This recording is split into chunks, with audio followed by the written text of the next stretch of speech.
So friends, Jana Natya Manch presents its latest production, The Last Letter.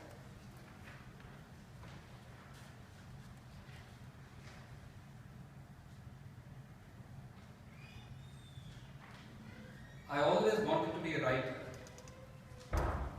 of science like Carl Sagan. At last, this is the only letter I'm getting to write. For one last time, Jai Hind.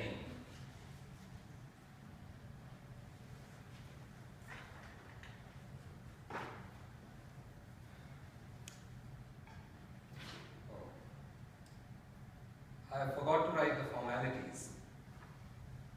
No one is responsible for mindless act of killing myself.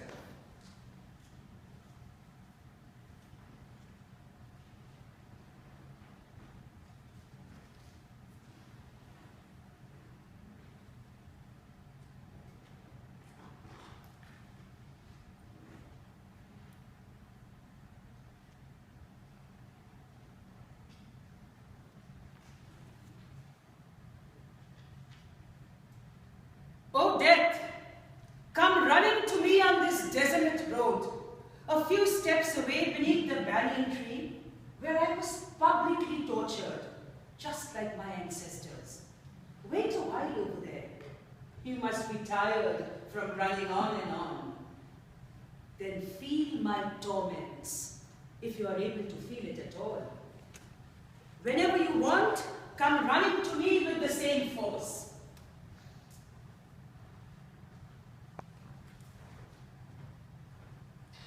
Letter from Rohith Vemula, 18th December 2015, to the Vice Chancellor, Hyderabad Central University.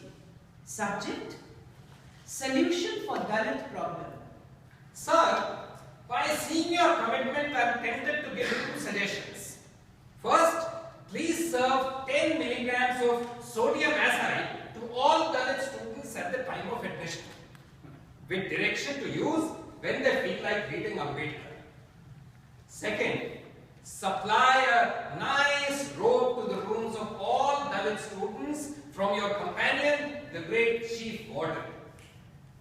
As we, the scholars, PhD students, have already passed that stage and already members of Dalit self-respect movement, unfortunately, we here are left with no easy exit, it seems.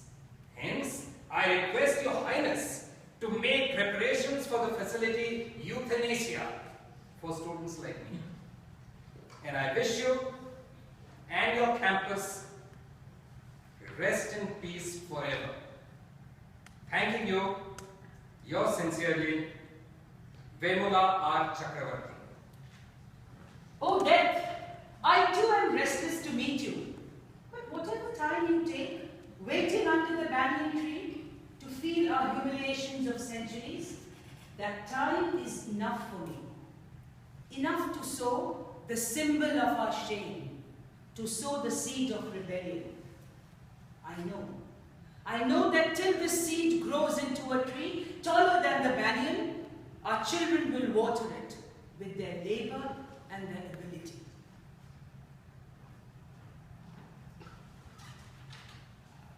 Good morning.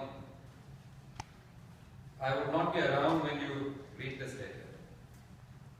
Don't get angry on me.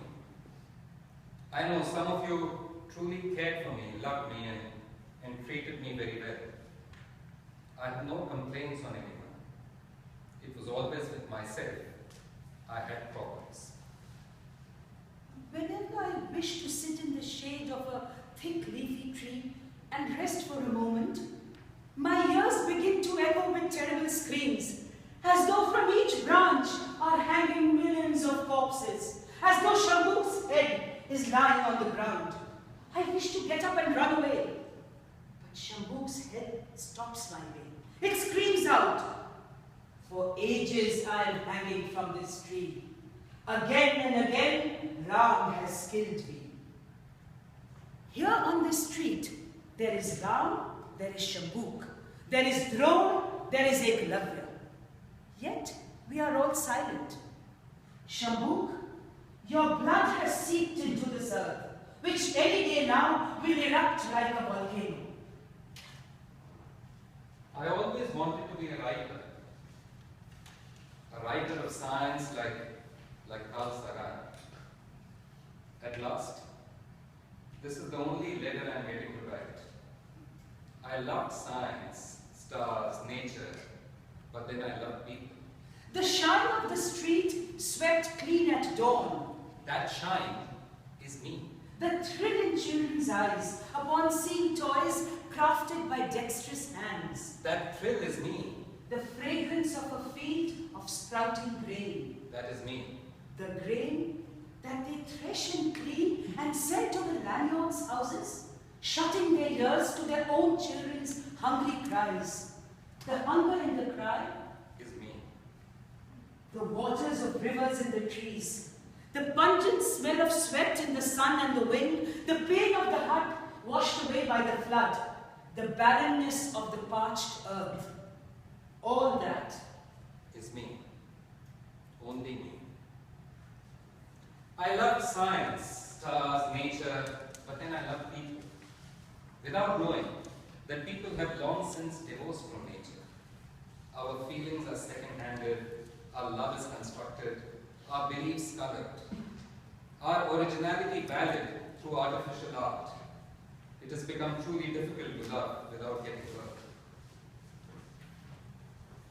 A letter from the Minister of Labour to the Minister of Education, 17th August 2015.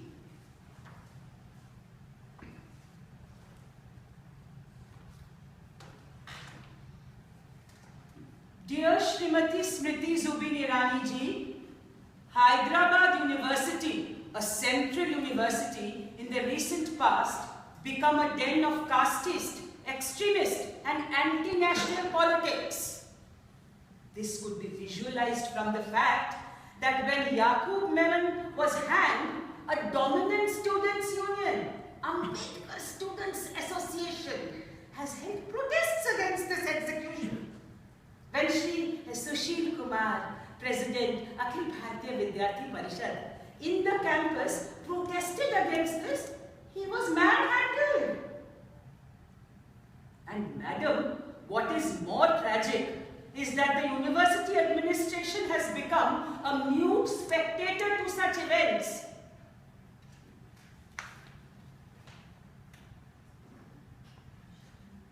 Do something to these feet.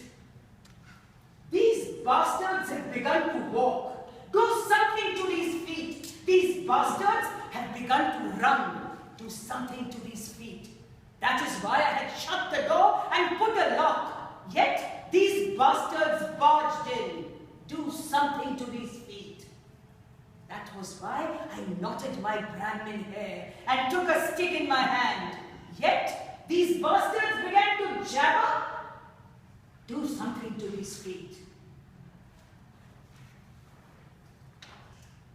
Madam, I earnestly hope under your dynamic leadership, things would change in this campus for the better. Yours sincerely, Bandaru Dattatreya. Letter sent from the Education Ministry to the officials of Hyderabad Central University on 3rd September 2015, 24th September 2015, 20th October 2015, 19th November 2015.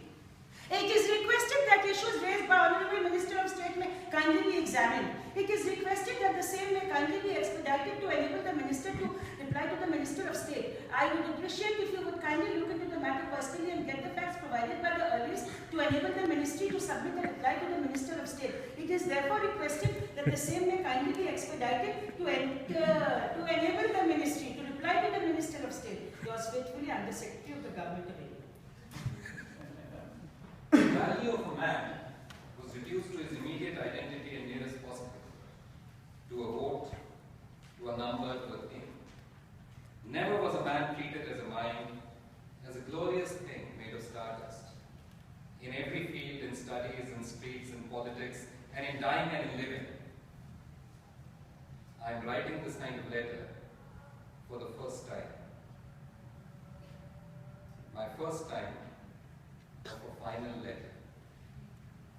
Forgive me if I fail to make sense. Maybe I was wrong. All the while in understanding this world, in understanding love, pain, life, death, there was no urgency, but I was always rushing, desperate to start a life. All the while, some people, for them, life itself is a curse. My birth is my fatal accident.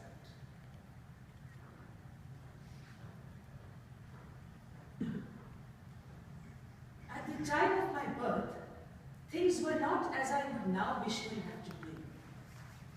There was a house, but no roof. There was a cot, but no sheet. There was a mud stove, which kept moving with the changing weather. There was a school. Yes, a school. A school where our veins would be pumped in with the syrup of caste hatred. I can never recover from my childhood loneliness, the unappreciated child from my past. I am not hurt at this moment, I am not sad, I am just empty. Unconcerned about myself, that's pathetic, and that's why I'm doing this. People may dub me as a coward and selfish or stupid once I'm gone. I'm not bothered about what I'm called. I don't believe in afterlife stories, ghosts, or spirits. If there's anything at all I believe that I can travel to the stars and know about other worlds. If you, who is reading this letter, can do anything for me, I have to get 7 months of my fellowship, 175,000 rupees. Please see to it that my family is paid that. I have to give some 40,000 to Ramji. He never asked them back, but please pay that to him from that.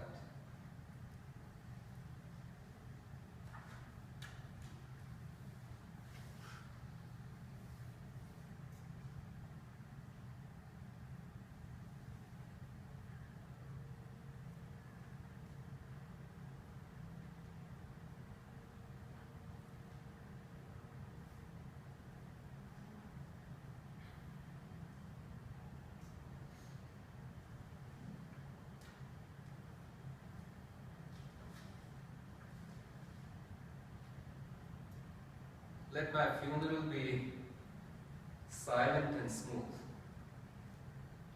Behave like I just appeared and gone. Do not shed tears for me. Know that I am happy dead than being alive.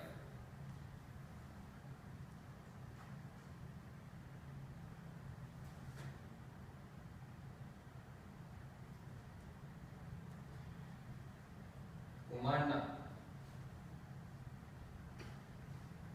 sorry for using your room for this.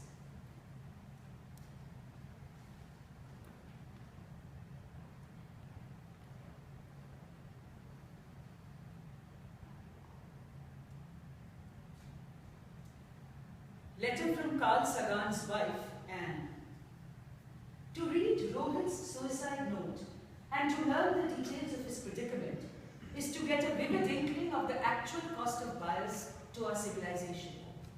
If we could somehow quantify the totality of lost contributions and innovations as a result of prejudice, I believe we will find it staggering. I'm trying to find something hopeful in an otherwise heartbreaking example of needless suffering and squandered potential.